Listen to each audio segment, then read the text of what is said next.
Hi friends, welcome to my channel. ఇప్పుడే అందిన వార్త. ఏపీలో హింసపై ఈసీ షాకింగ్ నిర్ణయం అండి. తీవ్ర టెన్షన్లో అధికారులు. సో ఈ ఈసీ ఏం నిర్ణయం తీసుకుంది, అసలు హింసపై ఈసీ సంబంధించిన వివరాలు అయితే ఈ వీడియోలో తెలుసుకుందాం. వీడియో ఎక్కడ కానీ స్కిప్ చేయకుండా ఎండ్ వరకు చూడండి, అప్పుడే పూర్తి ఇన్ఫర్మేషన్ అర్థమవుతుంది. అలాగే వీడియో నచ్చినట్లయితే ఒక లైక్ చేయండి. ఇంకా సబ్స్క్రైబ్ చేసుకున్నట్లయితే మన ఛానల్ని సబ్స్క్రైబ్ చేసుకోవడం ద్వారా నేను చేసే ప్రతి ఒక్క వీడియో మీ వరకు రీచ్ అవుతుంది.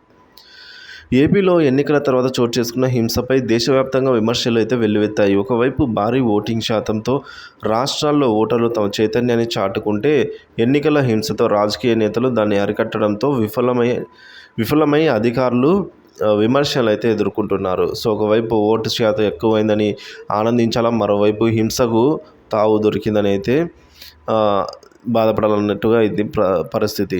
ఈ నేపథ్యంలో ఇవాళ సిఎస్ డీజీపీలను స్వయంగా ఢిల్లీకి పిలిపించి వివరణ తీసుకోనున్నారండి ఈసీ.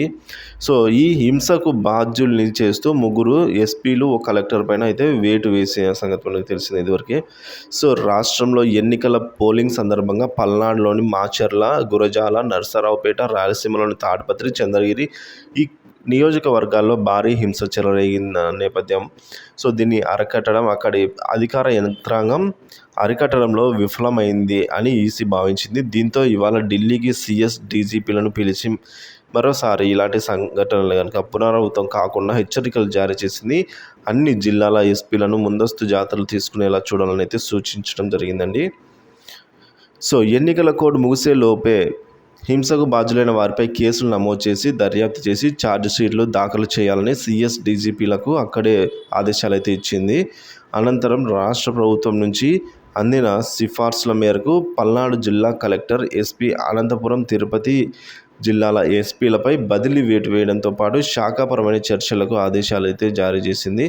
అలాగే ఈ 3 జిల్లాలకు సంబంధించి అంటే అనంతపురం, తిరుపతి జిల్లాలకు పల్నాడు జిల్లాలకు సంబంధించి 12 మంది కింది స్థాయి పోలీసు అధికారులపైన కూడా చర్యలకు ఆదేశించిందండి. వీరిపైన కూడా శాఖాపరమైన చర్యలు తీసుకోవాలని ఆదేశించిందండి ఈసీ.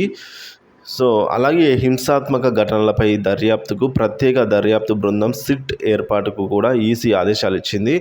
అలాగే ఎన్నికల ఓట్ల లెక్కింపు ముగిసిన 15 రోజుల వరకు కేంద్ర బలగాలను రాష్ట్రంలోనే ఉంచాలన్న ప్రభుత్వ వినతి కూడా సిఎస్ ఆమోదించింది.